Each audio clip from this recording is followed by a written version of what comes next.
What did the Prophet mean by saying marriage completes half your deen?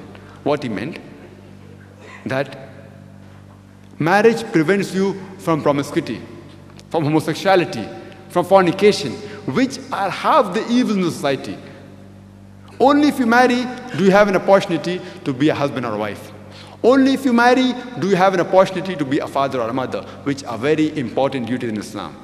Therefore, the Quran says that marriage is a misaq, a sacred covenant, in Surah Nisa, chapter number 4, verse number 21. Allah subhanahu wa ta'ala says in Surah Rum, chapter number 30, verse number 21, that amongst his signs he has made for you mates of like nature, so that you may dwell in them with tranquility, and he has put love and mercy between your hearts. Marriage is compulsory in Islam. Today, one of the biggest problems that the Western world is facing, which is not so much in the eastern part of the world, is the surplus of women. You have more women in the Western world. In the Eastern world, the reason is because of female infanticide. If this evil practice stops, even in the Eastern world, this problem will be there. If you analyze, the glorious Quran says, and gives the solution for this problem, in Surah Nisa, chapter number 4, verse number 3, that marry women of your choice in 2s, 3s, or 4s. But if you can't do justice, marry only one. That means a person can marry 2, 3s, or 4s if he can do justice. If he can't, marry only one. But at the same time, the Quran says in Surah Nisa, chapter 4, verse 129, it is impossible for you to do justice between your wives. So do not turn away from them altogether. Here what the Quran is referring to, that where it comes to justice as love is concerned, it's difficult, it's impossible to love both your wives equally. Even a mother, she loves her children. But no mother can say that I love 100% exactly both my children same. Can't be possible. She can love both the children, alhamdulillah, very much. But no mother can say, I love exactly both my children at the same level. It's not possible. There has to be some Apollo. But overall, there should not be injustice. So Quran says, it's impossible to justice between your wives, but don't turn away from them altogether. Regarding the other things, where it comes to money, time, etc., you should be just between your wives. If you buy one house for your wife, the second wife gets the same house. So the Quran says you're only allowed to marry more than one wife if you can do justice. If you can't do justice, you cannot. Many people think that marrying more than one wife is compulsory in Islam. That's a misconception. In Islam, there are 5 categories of do's and don'ts. First is fard, which is compulsory. Second is mustahab, that is recommended or encouraged. Third is mubah, that's optional. Fourth is makruh, that is discouraged. And the fifth is haram, that is prohibited. Polygyny, a man allowed to marry more than one wife, comes in the category of optional, the middle category. There is no verse in the Quran saying that if you marry more than one wife, you get more sawab. Now let's analyze why does Quran give the permission that under certain circumstances you can have more than one wife.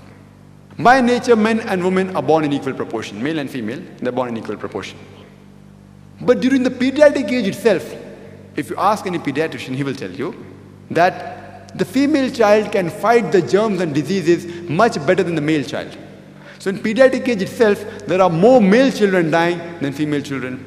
So in the pediatric age itself, the female population is more than the male population. As life goes on, death takes place due to accident, cigarette smoking, wars, etc. In all these cases, more male are dying as compared to female. So today in the world, there is more female population as compared to male population. It's only in certain countries like India that the male population is more than the female population. And as I said, it is because of female infanticide. And according to a report of BBC by Emily Buchanan on the program Assignment, the topic was Let Her Die, she said that every day more than 3,000 fetuses are being aborted in India alone after they identified that they're females. If you multiply this figure by 365, the number of days in a year, more than 1 million fetuses are being aborted every year in India after they identified that they're females. If you stop this evil practice, even in India and some other countries, the female population will exceed the male population. According to statistics, USA alone has 7.8 million females more than male. New York alone has 1 million females more than male. Out of the population of New York, the statistics tell us, 1/3 are gays. Gays means sodomite, means komelud. That means they wouldn't like to have female life partners. There are more than 25 million gays, sodomites, in America, in USA. Another problem. 25 million. In UK alone, there are 4 million females more than male. In Germany alone, there are 5 million females more than male. In Russia alone, there are 9 million females more than male. And Allah subhanahu wa ta'ala knows alone how many millions of females are there more than male throughout the world.